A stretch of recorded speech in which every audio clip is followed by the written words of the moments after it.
दूसरे चरण के लिए बुधवार को वोटिंग होगी और राज्य के 38 सीटों पर सुबह 7 बजे से शाम 5 बजे तक मतदान होगा और इसे लेकर सभी तैयारियां पूरी कर ली गई है। पोलिंग पार्टियों को बूथों की ओर रवाना भी कर दिया गया है। देखिए रिपोर्ट।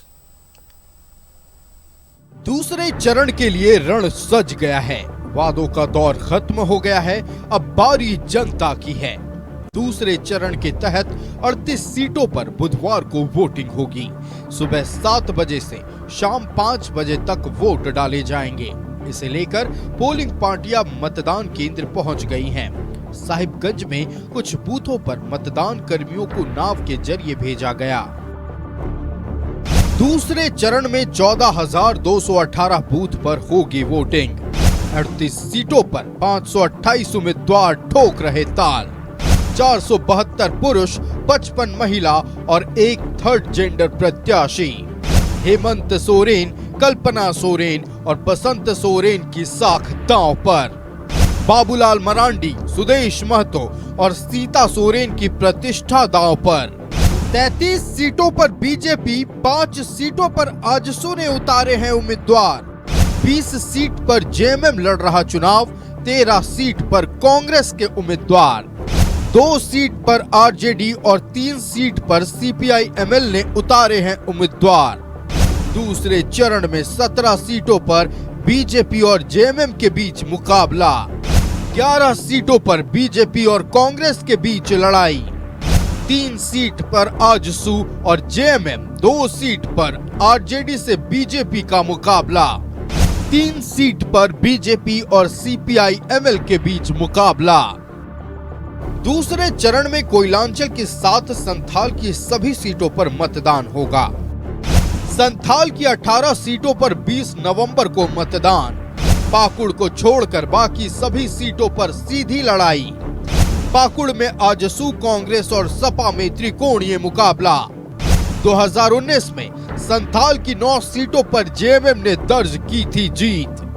4 सीट पर कांग्रेस और 4 सीट पर बीजेपी का खिला था कमल। बड़ैयाहाट सीट पर जेवीएम की टिकट पर प्रदीप यादव ने दर्ज की थी जीत। कहा जाता है कि झारखंड में सत्ता का द्वार संथाल से होकर गुजरता है। ऐसे में जेएमएम के सामने अपने किले को बचाने की चुनौती है। वहीं सत्ता में वापसी के लिए बीजेपी 4 सीटों से आगे बढ़ने की कोशिश में जुटी है। Bureau report, news 11 Bharat.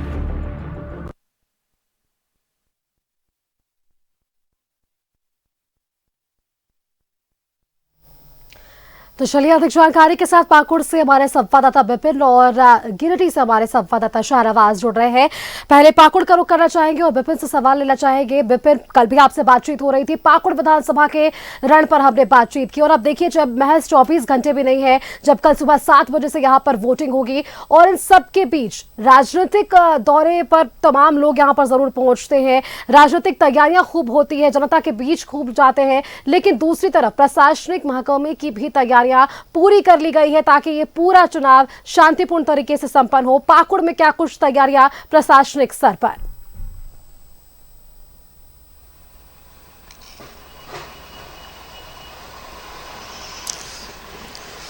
जी देखिए, अभी से ठीक 14 घंटे के बाद मतदान शुरू होगा। पाकुड़ जिले में 3 विधानसभा की सीटें आती हैं, लिट्टीपाड़ा, महेशपुर और पाकुड़ असेंबली कॉन्स्टिट्यूंसी। बात अगर तैयारियों की करें तो जिला प्रशासन ने इस बार काफ़ी बेहतरीन तरीके से पोलिंग के लिए अरेंजमेंट्स कराए हैं। सुबह 10 बजे तक जो डिस्पैच सेंटर था वहां से लगभग 80% गाड़ियां अपने अपने पोलिंग बूथ के लिए रवाना हो चुकी थी कड़ी सुरक्षा के बीच।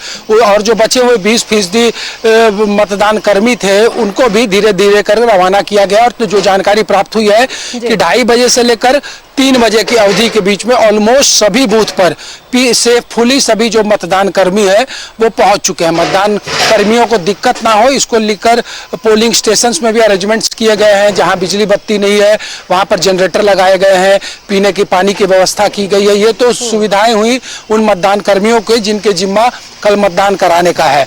अगर बात सुरक्षा की करें तो सड़कों पर फ्लाइंग स्क्वाड भी चलेगा। जिस तरीके से पाकुड़ के एसपी प्रभात कुमार से हमारी जब बातचीत दिन में हुई थी उन्होंने साफ साफ बताया कि इंटर स्टेट जो बॉर्डर है बंगाल के साथ, पाकुड़ का जो 2 डिस्ट्रिक्ट पाकुड़ से सटे हैं बंगाल के, वहां पर नाकेबंदी कर दी गई है।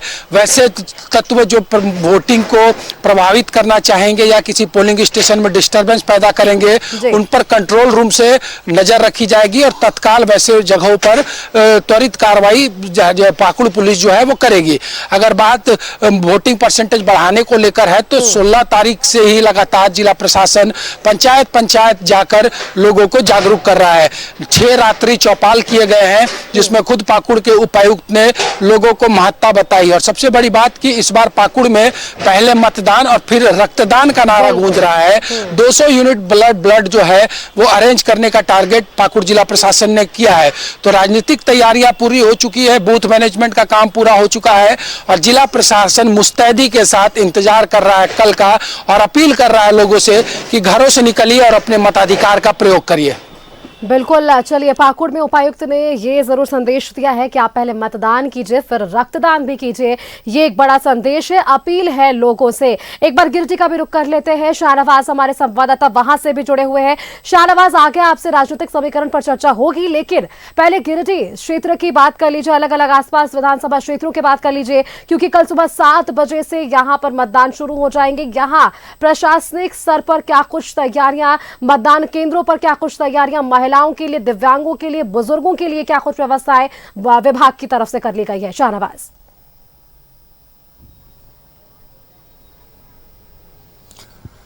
जी हाँ, आज ही उपायुक्त गिरिडीह से हमारी बातचीत हो रही थी नमन प्रेश लकड़ा से। उन्होंने बताया कि लगभग 2370 के मतदान केंद्र हैं पूरे 6 विधानसभा क्षेत्र में, और वो हैं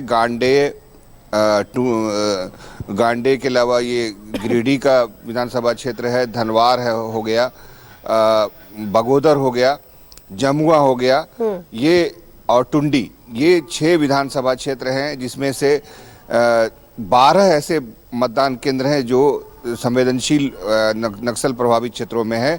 वहाँ पर मतदान 4 बजे तक ही संभव हो पाएगा। तो उन सब के लिए इस विशेष व्यवस्था की गई है। आर्म फोर्सेस की भी व्यवस्था की गई है। कितनी की गई है ये बताना उन्होंने मुनासिब नहीं समझा सुरक्षा की दृष्टि से। इसके अलावा 6 हेलीपैड बनाए गए हैं, 6 सुरक्षा की दृष्टि से, वैकल्पिक सुरक्षा की दृष्टि से।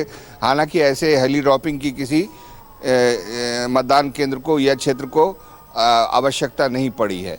तो ये कुल मिलाकर के 6 विधानसभा है, और जिसमें जो गिरिडीह का जो शहरी क्षेत्र है वहाँ 6 के आसपास आदर्श मतदान केंद्र बनाया गया है, जिसमें अलग अलग थीम है। दिव्यांगों के लिए अलग है, महिलाओं के लिए अलग है, युवाओं के लिए अलग है।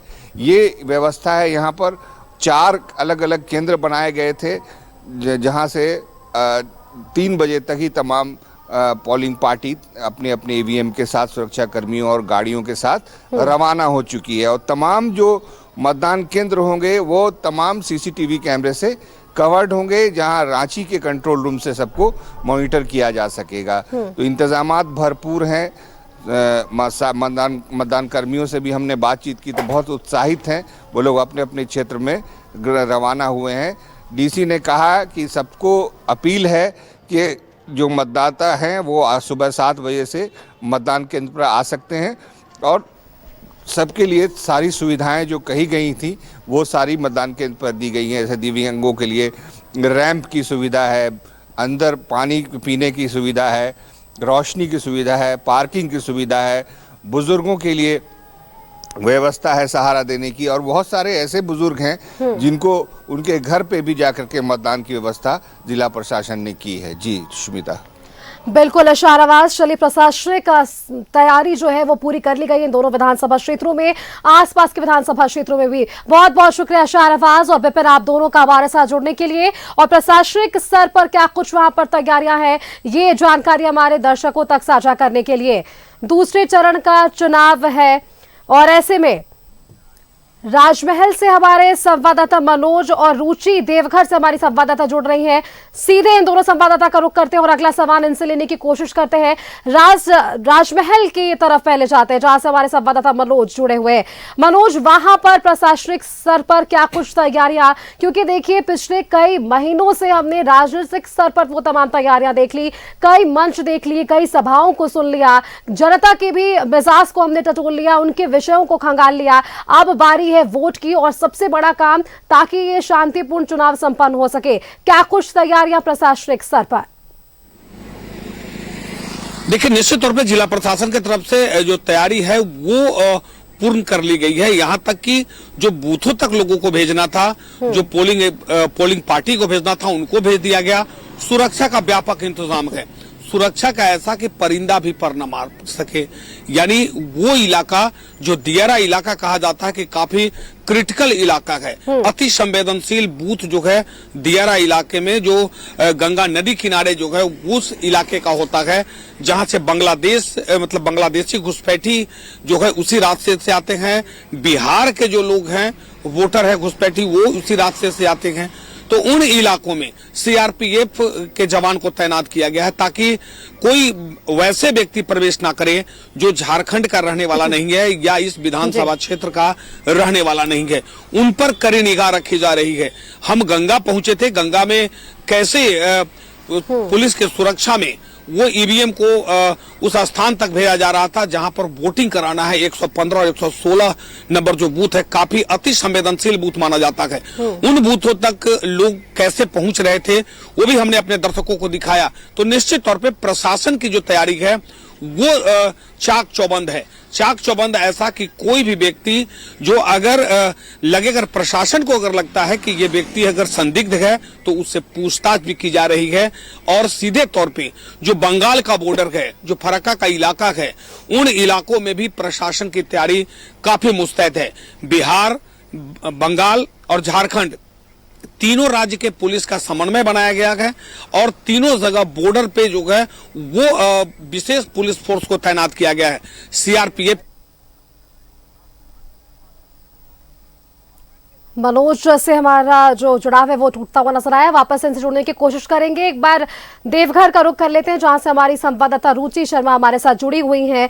रुचि, ये तमाम समीकरण पर हमने बातचीत कर ली है, राजनीतिक स्तर पर वो तमाम तैयारियां थी जिसका असर अब हमें सीधे इस मतदान और उसके बाद परिणाम पर देखने को मिलेगा। देवघर में बात कर ले तो यहाँ सबसे पहले ये जानकारी दे दीजिए हमारे दर्शकों को कि प्रशासनिक स्तर पर किस तरीके से तमाम तैयारियों को मुकम्मल किया गया है।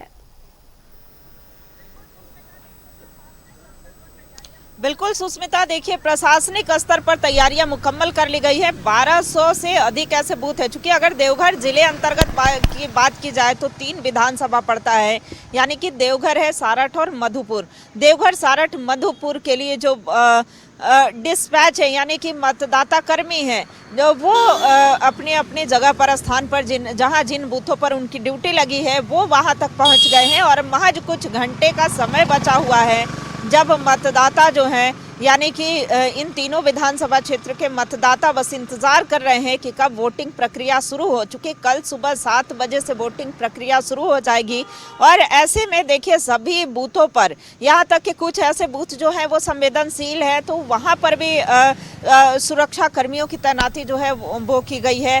और कैसे वहाँ शौचालय हो या खाने पीने की व्यवस्था हो, सारी व्यवस्थाएं दुरुस्त कर ली गई हैं पूर्व से ही। और ये स्वयं जो यहाँ के डीसी हैं, निर्वाचन पदाधिकारी की बात कर ले, जो यहाँ देवघर जिले के उपायुक्त हैं, वो स्वयं ही सारे बूथों का निरीक्षण कर रहे थे। यहाँ के एसएसपी सभी प्रशासनिक व्यवस्था का निरीक्षण कर रहे थे। वैसे में जो बड़े वाहन है जिले में प्रवेश कर रहे हैं उनकी भी सघनता से जाँच की जा रही है, चेकिंग की जा रही है। और देखिए अगर जो मतदान करने वाले लोग हैं यानी कि अगर वोटर्स की बात करें तो वोटर्स को भी इंतजार है कि कैसे ये रात खत्म हो और सुबह वो पहले मतदान करें और उसके बाद फिर जलपान करें। तो देखिए ये चुनाव, चूंकि देवघर विधानसभा हो या फिर मधुपुर हो या सारठ हो, कुल 38 विधानसभा सीटों के लिए कल वोटिंग होने हैं। और ऐसे में खास करके संथाल सीटों को लेकर के और बड़े बड़े जो दिग्गज हैं उन्होंने अपनी पूरी ताकत झोंक दी थी, पसीने बहाए थे कई नेताओं ने तो अपना शतक भी लगाया, यानी कि चुनावी सभा का शतक भी लगा दिया। अगर हेमंत सोरेन और कल्पना सोरेन की बात की जाए तो 100 सभाएं उन्होंने की थी। ऐसे में कई राज्य भाजपा शासित प्रदेश के अगर मुख्यमंत्री की बात की जाए, चूंकि हम बड़े चेहरे की बात कर रहे हैं, जो बड़े चेहरे इस चुनाव प्रचार प्रसार के दौरान में देखे गए, तो कई भाजपा शासित प्रदेश के जो 6 मुख्यमंत्री हैं उनकी चुनावी सभाएं हुई थी। ऐसे में कई दिग्गजों ने अपनी अपनी पूरी ताकत तो झोंक दी है, लेकिन जनता देखिए कल जब मतदान करेंगे, ईवीएम के माध्यम से जब वोट देंगे, यानी कि मतदान करेंगे, तो उन सारी तमाम चीज़ों को ध्यान में रखते हुए उनके क्षेत्र की क्या समस्याएं रही हैं, उनके विधानसभा क्षेत्र में क्या समस्याएं रही हैं, कौन कौन सी समस्याएं से वो जूझते रहे हैं, तो इन सभी चीज़ों का आकलन करते हुए जनता देखिए कल अपना बहुमूल्य मत का प्रदान करेंगी। इस कह सकते हैं कि अपनी महत्ती भूमिका जो है ये लोकतंत्र के महापर्व में वो निभाते हुए देखे जाएंगे। और बस रात भर यानी कि बस कुछ घंटों की ये एक रात की देरी है, और ऐसे में सुबह का इंतज़ार होगा। हालांकि जितने भी अगर चुनाव आयोग की तरफ से तैयारी की बात की जाए, यहाँ के अगर जिला निर्वाचन पदाधिकारी की बात की जाए, तो इस प्रयास ये है इस बार की कैसे ज़्यादा से ज़्यादा मतदान हो सके, यानी कि मतदान प्रतिशत बढ़ाई जा सके, कोई भी वोटर्स हैं वो छूटे नहीं। और ऐसे में जब पोलिंग बूथ से जो कर्मी हैं जब वो रवाना हो रहे थे, तो उनको जो निर्देश दिया गया था, चूँकि कई बार उनकी मीटिंग भी हुई थी और उसमें वह निर्देश दिया गया था कि कैसे वहाँ पर सुचारू रूप से, व्यवस्थित रूप से वहाँ पर मतदान संपन्न कराया जाए, कोई मतदाता छूटे नहीं, ज़्यादा से ज़्यादा मतदान हो सके और देखिए किसी भी तरह की अव्यवस्था ना हो सके, इसका भी खास ध्यान रखा जा रहा है। सुस्मिता, तो कह सकते हैं कि कल वो परीक्षा की घड़ी होगी जिसका फल जो है, जिसका परिणाम कल जनता देने का कार्य करेगी। हालांकि काउंटिंग जो है वो 23 तारीख को होंगे, 23 तारीख को परिणाम सबके सामने आएगा, लेकिन जनता जो है अपना निर्णय कल ही ईवीएम के माध्यम से सुनाने वाली है। जी सुस्मिता। बिल्कुल रुचि, इस चुनाव में अगर एक और बात का जिक्र किया जाए तो आप ये जरूर देखिएगा 2019 के चुनाव बिल्कुल अलग थे, मुद्दे बिल्कुल अलग थे, लेकिन 2024 का जब हम विधानसभा चुनाव देख रहे हैं तो राजनीतिक समीकरण भी बदला है और मुद्दे भी बदले। राजनीतिक समीकरण में बदलने की बात इसलिए कह रही हूं क्योंकि आप देखिए एनडीए खेमे में आजसू भी है जो कि 2019 में नहीं था। तो क्या इसका असर 2024 के विधानसभा चुनाव में हमें देखने को मिलेगा? क्योंकि कुनबा बढ़ चुका है एनडीए का, और आईएनडीआईए में भी आपने देखा किस तरीके से बहुत देर के बाद प्रत्याशियों के नाम की घोषणा हुई, बहुत देर के बाद ये चीजें स्पष्ट हो पाई कि सीट शेयरिंग का फॉर्मूला क्या है। हालांकि आपने ये भी देखा कि वहां भी सीट शेयरिंग का उचित फॉर्मूला नहीं बन पाया, लास्ट तक ये चीजें भी हमें देखने को मिली कि कई सीटों पर फ्रेंडली फाइट वहां पर नजर आ रहा है।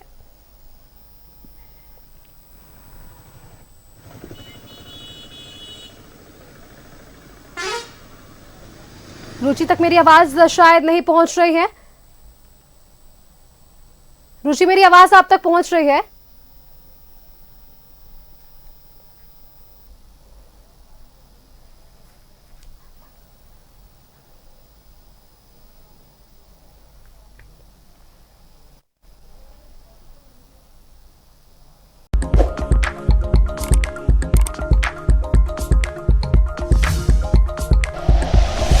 Like and share videos, subscribe करें हमारा चैनल और प्रेस करें बेल आइकॉन। न्यूज़ 11 भारत, सच है तो दिखेगा।